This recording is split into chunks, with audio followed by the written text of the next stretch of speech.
ಭಾಗವತದ 6ನೇ ಸ್ಕಂದದ 2ನೇ ಅಧ್ಯಾಯದಲ್ಲಿ 52ನೇ ಶ್ಲೋಕ. ಮ್ರಿಯಮಾಣೋ ಹರೇರ್ನಾಮ ಗೃಹನ್ ಪುತ್ರೋಪಚಾರಿತಂ ಅಜಾಮಿಳೋಪ್ಯಗಾನ್ ಮುಕ್ತಿಂ ಕಿಮುತ ಶ್ರದ್ಧೆಯ ಗೃಹನ್ ಅಂತ.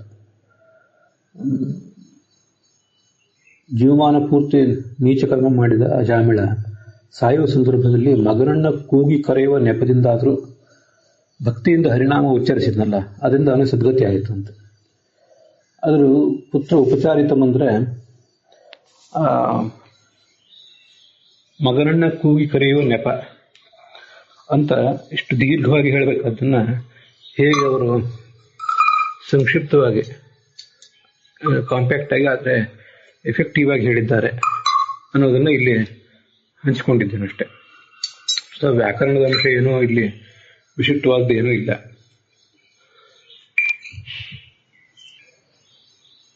ಇದನ್ನ ನಾವೇ ಹೇಳುವುದಾಗಿದ್ರೆ, ಪುತ್ರಾಪಯ ವ್ಯಾಜೇನ ಅಜಾಮಿಳ ನಾರಾಯಣ ಇತಿ ನಾಮ ವ್ಯಾಜಹಾರ, ನಾರಾಯಣ ನಾಮ ಹರೇರ್ನಾಮ ಗೃಹಣಾತಿ ಗೃಹಣನ್ ಹೀಗೆಲ್ಲ ಪ್ರಯೋಗ ಮಾಡ್ತಿದ್ದೆವು. ಉಳಿದದ್ದೆಲ್ಲ ಸರಿ ಇದೆ, ಹರೇರ್ನಾಮ ಗೃಹಣನ್ ಅಥವಾ ಗೃಹಣಾತಿ ಅದೆಲ್ಲ ಸರಿ ಇದೆ. ಪುತ್ರ ಆಕರಣ ವ್ಯಾಜೇನ, ಮಗನನ್ನ ಕರೆಯುವ ನೆಪದಿಂದ ಇಷ್ಟು ಹೇಳ್ತಿದ್ದೆ. ಆದರೆ ಪುತ್ರೋಪಚಾರಿತಂ ಅಂತ ಪ್ರಯೋಗ ಮಾಡಿದಾರಲ್ಲ, ಉಪಚಾರ ಅಂದ್ರೆ ಗೌಣ, ಮಗನಲ್ಲಿ ಅದು ಗೌಣ. ನಾರಾಯಣ ಶಬ್ದ ಅದು ಭಗವಂತನಲ್ಲಿಯೇ ಮುಖ್ಯ. ಹೀಗೆ ಪುತ್ರೇ ಉಪಚಾರಿತಂ ಅಂತ ಅದರ ಪ್ರಯೋಗ, ವಿಗ್ರಹ. ಪುತ್ರ ವಿಷಯ ಉಪಚಾರಿತಂ.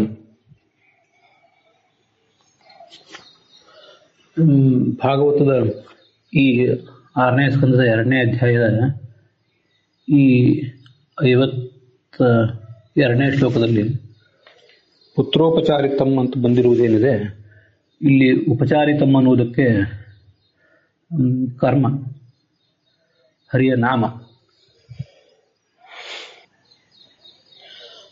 ಅದಕ್ಕೆ ಅಲ್ಲಿ ಕರ್ತ ಉಪಚಾರಯತಿ ಪುರುಷ ಹೀಗೆ ಔಪಚಾರಿಕವಾಗಿ ಹೇಳ್ತಾನೆ. ಉಪಚರತಿ ಶಬ್ದ ಉಪಚರತಿ, ಶಬ್ದ ಅಲ್ಲಿ ಹೊರಟಿದೆ, ಪ್ರವೃತ್ತಿಯನ್ನು ಪಡೆದಿದೆ ಅಂತ. ಪ್ರವರ್ತತೆ ಶಬ್ದ ಅನ್ನೋದನ್ನೇ ಉಪಚರತಿ ಶಬ್ದ ಅಂತ ಹೇಳ್ತಾರೆ. ಗೌಣವಾಗಿ ಶಬ್ದವು ಹೇಳುತ್ತದೆ. ಹರೇಹ ನಾಮ ಪುತ್ರಮಪಿ ಪುತ್ರೇ ಅಪಿ ಉಪಚರತಿ.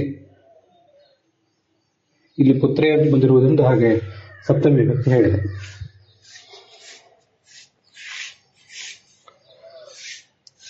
ಮೂಲತಃ ಹರಿಯದೇ ಈ ನಾಮ, ಭಗವಂತನ ಈ ನಾಮ, ಅದು ಪುತ್ರನ ವಿಷಯದಲ್ಲಿ ಉಪಚರತಿ, ಔಪಚಾರಿಕವಾಗಿ ಪ್ರವೃತ್ತಿಯನ್ನು ಪಡೆಯುತ್ತದೆ, ಅವನಿಗೆ ವಾಚಕವಾಗುತ್ತದೆ ಅಂತ. ಉಪಚರತಿ ಹೀಗೆ ಅಣಿಜಂತ.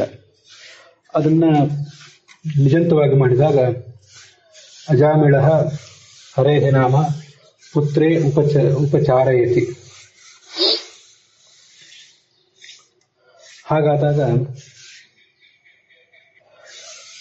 ಅಜಾಮಿಳ ಅಲ್ಲಿ ಇನ್ನೊಬ್ಬ ಕರ್ತೃವಾಗ, ಶಬ್ದ ಅನ್ನೋದು, ಹರಿಯ ನಾಮ ಅನ್ನೋದು ಅದಕ್ಕೆ ಕರ್ಮವಾಯಿತು. ಹೀಗೆ ಉಪಚಾರಯತಿ, ಹರೇಹ ನಾಮ ಉಪಚಾರಯತಿ. ಕಸ್ಮಿನ್ ಉಪಚಾರಯತಿ? ಪುತ್ರೇ ಉಪಚಾರಯತಿ, ಪುತ್ರನ ವಿಷಯದಲ್ಲಿ ಅಂತ. ಹೀಗೆ ಉಪಚಾರಯತಿ ಅನ್ನೋದಕ್ಕೆ ಇಲ್ಲಿ ಆ ಭಗವಂತನ ನಾಮ ಅನ್ನೋದು ಕರ್ಮ.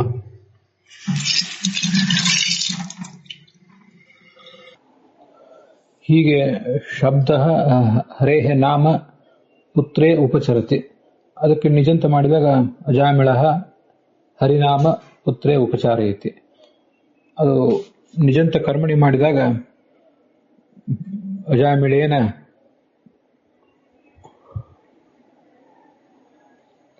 ಹರಿನಾಮ ಭಗವತೆ ಉಪಚಾರ್ಯತೆ ಅಥವಾ ಉಪಚರ್ಯತೆ, ಪ್ರಾಯ ಉಪಚಾರ್ಯತೆ ಆಗ್ತದೆ. ಆವಾಗ ಹರಿನಾಮವೇ ಅದಕ್ಕೆ ಕರ್ಮ, ಅಜಾಮಿಳ ಅದರ ಕರ್ತ. ಆದರೆ ಭಾಗವತದಲ್ಲಿ 10ನೇ ಸ್ಕಂದದ 4ನೇ ಅಧ್ಯಾಯದ 20ನೇ ಶ್ಲೋಕದಲ್ಲಿ ಬಂದಿರುವಂತಹ ಒಂದು ಪ್ರಯೋಗ ಇದೆ. ಭವಾನ್ ಉಪಚರ್ಯಸೆ ಅಂತ ಹೇಳಿ, ಔಪಚಾರಿಕವಾಗಿ ನೀನು ಹೇಳಲ್ಪಡ್ತೀಯ ಅಂತ. ಹೀಗೆ ಬಂದಾಗ ಅಲ್ಲಿ ಭಗವಂತನೇ ಕರ್ತೃವಾಗ್ತಾನೆ. ಅದು ಸಂದರ್ಭ ಬೇರೆ. ಸತ್ವ ರಜಸ್ಸು ತಮಸ್ಸು ಅನ್ನೋ ಗುಣಗಳಿಗೆ ನೀನು ಆಶ್ರಯ ಎಂಬುದಾಗಿ ಹೇಳಲ್ಪಡ್ತಿ ಅಂತ. ವಾಸ್ತವಿಕವಾಗಿ ನೀನು ಆಶ್ರಯ ಅಲ್ಲ, ಆದರೆ ಔಪಚಾರಿಕವಾಗಿ ಹಂಗೆ ಹೇಳಲ್ಪಡ್ತಿ ಅಂತ ಅಲ್ಲಿರೋದು. ಅದರ ಬಗ್ಗೆ ಇನ್ನಷ್ಟು ನಾವು ಜಿಜ್ಞಾಸೆ ಮಾಡಬೇಕು.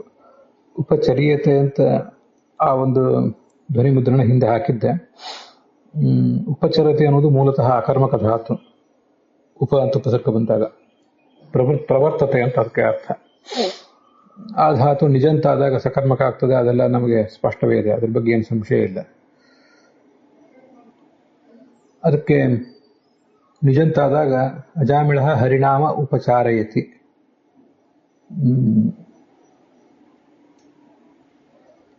ಹೀಗೆ ಹರಿನಾಮ ಅನ್ನೋದಲ್ಲಿ ಕರ್ಮ ಆಯಿತು. ಭಗವಂತ ಹೇಗೆ ಕರ್ಮ ಆಗ್ತಾನೆ? ಉಪಚಾರಯತಿ ಅಂದ್ರೆ ಉಪಚಾರೇಣ ಕಥೆಯತಿ. ಉಪಚರ್ಯತೆ ಅಂತ ಅಲ್ಲಿ ಪ್ರಯೋಗ ಇದೆ. ಉಪಚರ್ಯತೆ ಆಗಲಿ ಅಥವಾ ಉಪಚಾರ್ಯತೆ ಆಗಲಿ, ಅದಕ್ಕೆ ಭಗವಂತ ಹೇಗೆ ಕರ್ಮ ಆಗ್ತಾನೆ ಅನ್ನೋದನ್ನು ವಿಚಾರ ಮಾಡಬೇಕು. ಹೀಗೆ ಉಪಚರ್ಯತೆ ಉಪಚಾರಯತೆ ಅನ್ನೋದ್ರ ಬಗ್ಗೆ ಅದು ನಿಜಂತ ಆದಾಗ ಅದಕ್ಕೆ ಕರ್ಮ ಯಾವುದು ಅನ್ನೋದ್ರ ಬಗ್ಗೆ ಇನ್ನೊಂದಷ್ಟು ಜಿಜ್ಞಾಸೆ ಮಾಡಬೇಕು. ಈಗಂತೂ ಸದ್ಯ ಭಾಗವತದಲ್ಲಿ ಈ 6ನೇ ಸ್ಕಂದದ 2ನೇ ಅಧ್ಯಾಯ 52ನೇ ಶ್ಲೋಕದಲ್ಲಿ ಬಂದದ್ದು, ಹಾಗೆ 10ನೇ ಸ್ಕಂದದ 4ನೇ ಅಧ್ಯಾಯದಲ್ಲಿ 20ನೇ ಶ್ಲೋಕದಲ್ಲಿ ಬಂದದ್ದು ಉಪಚರ್ಯತೆ ಅನ್ನೋದ್ರ ಬಗ್ಗೆ ನಾನು ಸಂಗ್ರಹ ಮಾಡಿ ನಿಮ್ಮ ಎದುರಿಗೆ ಹೇಳಿದ್ದೇನೆ. ಇದ್ರ ಬಗ್ಗೆ ಹೆಚ್ಚಿನದನ್ನ ಇನ್ನಷ್ಟು ಜಿಜ್ಞಾಸೆ ಮಾಡಿ ಹೇಳ್ತೇನೆ. ಈ ರೆಕಾರ್ಡಿಂಗ್ ಕೇಳುವವರು ಆ ಉಪಚರ್ಯತೆ ಅಂತೇನು 10ನೇ ಸ್ಕಂದದ 4ನೇ ಅಧ್ಯಾಯದ 20ನೇ ಶ್ಲೋಕದಲ್ಲಿ ಬಂದಿದೆ ಅದನ್ನು ಕೂಡ ಕೇಳಬೇಕು. ಮತ್ತೆ ವಿದ್ವಾಂಸರು ತಮ್ಮ ಅಭಿಪ್ರಾಯ ಹೇಳಬೇಕು.